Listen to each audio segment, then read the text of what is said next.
I would like to introduce our first speaker of today. Our first keynote speaker is Johan Woltjer.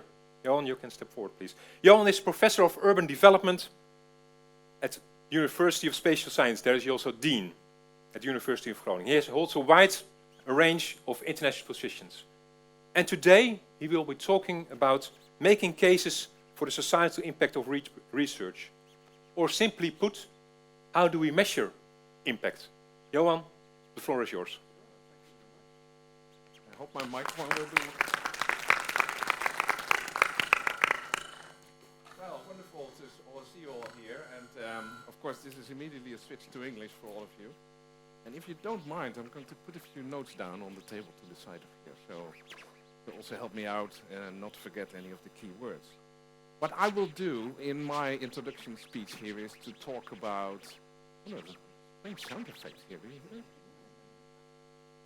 To talk about, let's say, more academic perspective, a little bit of a behind the scenes of what is happening in the discussion academically, particularly about measuring impact and about making a case for impact from an academic perspective, but also from funders, from research evaluators. This remains to be relevant for a lot of the researchers involved in the schools in Groningen, but also those researchers that are generally working at the university. What is that behind the scenes for those researchers? I should probably wait for a different microphone, right?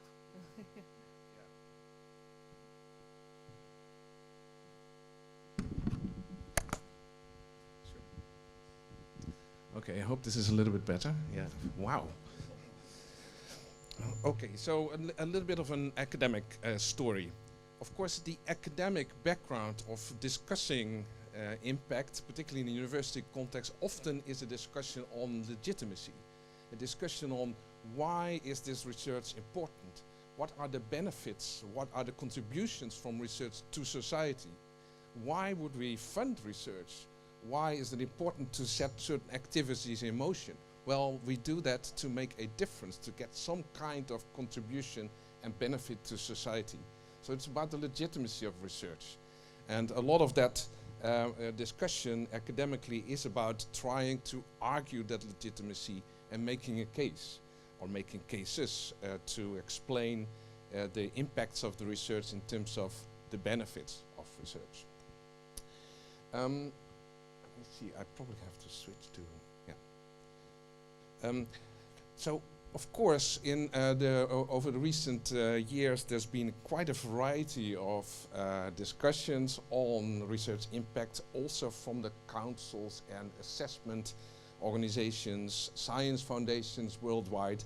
And of course, we do increasingly see those criteria of valorization, the criteria of contribution and benefit from research in that context for quite a variety of countries. And I think if you browse some of these definitions that you see on the slide here, that the words of benefit, contribution, also aspects beyond academia, so impact not to help understanding of research further necessarily only, but also to help the dissemination of research and get to making some kind of difference. Those are essential elements in those kinds of research impact definitions. For me, particularly relevant has been the definition by Research England, as I've been working myself for a while, for 6 years in London at the university there to do research, evaluation, framework work there. So the idea that impact is about change or benefit to the economy, to society, to the public, to culture, to public services, health, the environment, quality of life, etc., beyond academia. So for academics, this means this is not about my impact in journals, this is not about other academics reading my material, my publications. This is something different. This is an add-on to understand what actually those publications also mean to societal actors, to people who actually work, for example, in policy or in culture or in environment or in health. So those aspects of benefits have become really crucial, and therefore also within universities, particularly very strongly so in the United Kingdom, the importance of making cases, making arguments, providing examples. And therefore, I would like to discuss with you a little bit about the topic of how impact may be measured and how it can be argued in a reasonable way. Yeah, it's a bit academic, but I think this is part of the behind the scenes, right? One way in which cases are argued within university is through making so-called impact case studies. I've provided a little example from the UK background here to show you how these impact case studies are made. In the United Kingdom, they're made to argue why funding for research is important. You know, those are cases, typically 4 or 5 pages of text with a narrative explaining how that research has helped, how it has provided benefit, and therefore why public money was spent well and why research actually is legitimate. Yeah? Those are the key components there. Well, the overall structure here is that there are in essence 2 main components of arguing that case. First of all, to explain what research was done. To explain the publications, the projects that have occurred over a longer time period. And some of these cases can take 20 years of, let's say, a research activity. This is the first component. The second one is a story with well-evidenced examples of how that research was used by stakeholders, by beneficiaries, etc.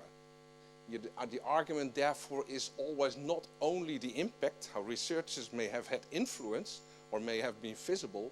No, the argument is how specifically the underpinning research, as it is, as the word is used in the UK, how that has been used. There is an assumption of a link between those 2 components.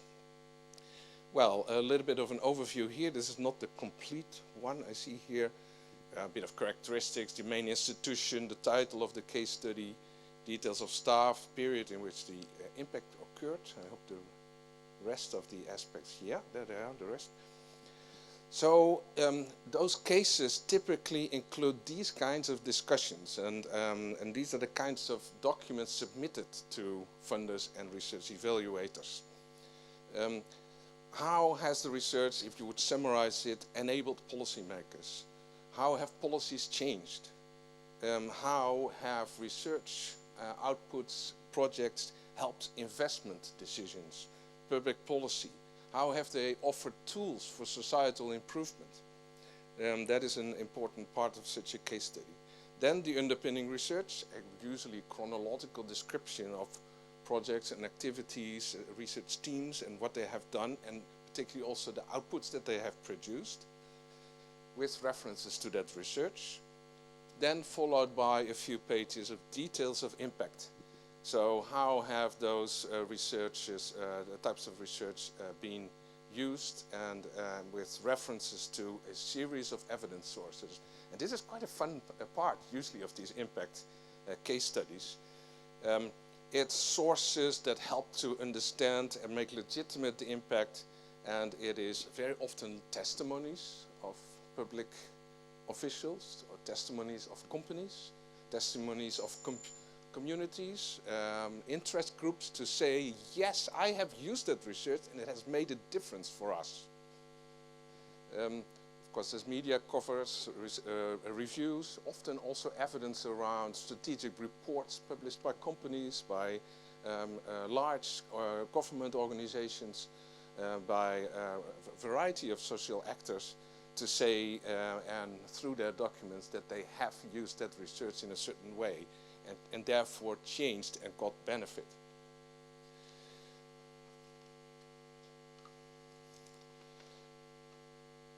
Well, the variety of these cases is nice, and I've seen in my career a whole variety of these kinds of cases published, for example, on how cycling research in the United Kingdom has made different policies, for example, by Transport for London. Or how research into, I'm spatial sciences, so this is often about cities and regions, how investments in green space in regions has helped a more healthy lifestyle to people. And so that is a causality between that research leading to that impact. Or the effectiveness of certain strategies to protect heritage and research into that, and how it has helped heritage organizations improve their strategies in protecting it. Of course, lots of cases about improved well-being to people, to communities, to increase their choices, to decrease their vulnerabilities. For example, fewer accidents or a better environment. Often cases around cost saving, and of course there's a particularly important kind of argument also relevant for the Aletta School of Public Health, how research into prevention has shown a cost decrease and how it is shown to contribute to health improvement. It's those kinds of cases that are typical. And of course then these kinds of case studies are extremely helpful. The research and the relation to how it has made a difference to a variety of evidence. And of course for researchers this is of course an essential kind of activity. There are three principles here that I would like to share with you to maybe nuance the story a bit, and to see how the practicalities on universities, research departments in making these kinds of case studies work out. The first one is that if we do discuss research impact, the key assumption always is that there is a causality between the research and the impact. This is not about general impact of a researcher in general. It's not about appearing in the media per se. This is about whether the activities behind those appearances, the research, the publications, the projects have made a difference. This is the assumption here in this kind of practice of making case studies, case evaluations of research. So causality is important. It's not dissemination. It's not being in the paper. It's about an actual use by an actor, an actual benefit. That is a key emphasis in the story. And so there's an assumption that there is a longer kind of link between input to research, funding, and the dissemination of it, the activities, and in the end, those longer-term impacts. And so therefore also these cases can take quite a longer period in which that they cover. Selectiveness is important. This is usually, if you look at practices again, for example, in the United Kingdom, yeah, there's typically a few illustrative cases. Maybe for a community like in the Aletta School, maybe there are 3, 4, 5 case studies. So you would typically have maybe for a group of 20 researchers, maybe one good illustrative case study. So it is actually quite a selective kind of process. Of course, the reason being that research takes long, there is a time needed for research to ripen and to produce outputs that may be useful. And that is also, of course, meaning that in the end, of course, also some of this impact can be quite unpredictable and unexpected and surprising. So it really is a matter of trying to figure out which one of those illustrations actually are most convincing and have that whole causality between input to benefits in them. So there's a third element here, apart from using these cases selectively, and that is that for research, the key question also is to improve the collecting of evidence for impact. And this is something we should really improve on still, particularly within this university, but in many universities in the Netherlands. How can we argue the case for impact? Well, we need to really improve on the data we collect. And since effects and impacts are unpredictable, difficult to measure, sometimes do happen, sometimes do not.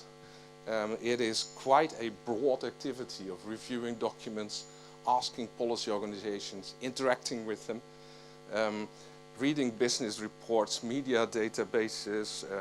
Of course, that can be quite a difficult thing, and the actual databases to do that, have people within the university collect that kind of evidence, is starting to emerge. There are some tools, but that's really still quite a difficult aspect, really, how to measure and help build data. Of course, there's also an aspect of the narrative. In this case, it is a story to tell. It is an example, it is an illustration, so also skills around building a strategic narrative is a crucial skill. A few concluding remarks.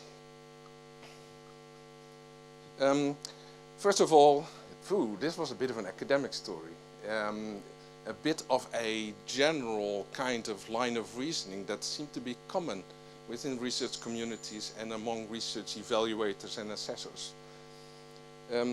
There is this aspect in it of the causality, the long term, the fact that fundamental research may not immediately have an impact. You need to look at the longer term benefits of it. And of course the aspect of data collection, it's a bit academic, and of course it's true that many academics within the university by themselves have a lot of impact too. For example, through their teaching, through their other contributions. And yes, there are, of course, also case studies possible that are a bit looser, a bit less formal. And for example, for my own faculty, in our last research assessment, we worked with a series of examples with less detail than I showed you, and we got a really good high score on it anyway. So it's possible to be a bit looser in the way we argue cases. But arguing cases and providing example based on some of these ideas, particularly the causality between research and impact, I think will be really quite crucial. We will need more of those illustrations. We will need some further clarification and a really strong case, like in Aletta, the Corona Barometer, for example, public health, prevention accelerator, those kinds of tools, arguing that the case, explaining it more. We need those throughout the various University of Groningen schools, I would suggest. So lessons here are, please, when we do discuss research impact, from an academic perspective, don't forget the underpinning research. It's impact from research. You know, and if you're not an academic, you may argue with an academic and wonder, gee, what is happening here? We need to interact, we need to create value together. Well, they're also thinking about the research behind the whole story, right? So the underpinning research is essential to argument. Specifically in cases, the main aspect is to discuss not dissemination and visibility. No, the discussion should be about benefit and actual use by stakeholders. And finally, of course, the key need here is to provide supportive environments. And I'm really happy that in the way the Aletta Jacob School of Public Health has worked, provides an example for some of the other schools that we're working on in the University of Groningen. A supportive environment to create meeting places, to develop co-creation between stakeholders, academics, universities, policy organizations, those working in practice. And we will need more support to collect evidence of impact and create those narratives, those cases in a stronger way than we have done up till now, including testimonials and some clarity on the benefits and where benefits can be shared. Of course, we will need physical places to do a lot of that, like this one today. Thank you very much.